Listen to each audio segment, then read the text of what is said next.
vteřiny před koncem si dostal KO úder. Ta chyba rozhodčího, nech mě mluvit. Já bych se z toho rychle probral. Nech mě mluvit. Ta chyba rozhodčího byla v tom, že to neukončil hned, ale nechal mě tě škrtit. Chápeš to? 4 sekundy po gongu. On sám to řekl, že to neslyšel ten gong. On to řekl, ten rozhodčí. Já jsem mu slyšel ten gong a on neslyšel, já jsem byl v pohodě. 4 vteřiny, ty jsi nebyl v pohodě, ty jsi spál. Ty jsi blázen, ty vole, spál. Spím doma, ty vole, na hotelu, ty Já jsem vole. tě škrtil asi 7 vteřin a ty jsi byl úplně mrtvej. Co to meleš? Každopádně. Já jsem jenom čekal, jestli mě pustíš, protože byl gong.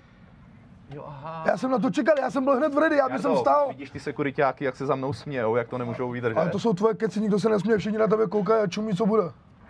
To jenom ty se směješ. Ne, to prostě, ty si nalháváš, hele, jsi pohádkař, ty taky. A ty si tohle nalháváš. Ty si to nalháváš. Ne. 4 vteřiny před koncem jsem ti dal KO úder a rozhodčí udělal... Takhle to nebylo, Takhle to bylo. Ty kecáš.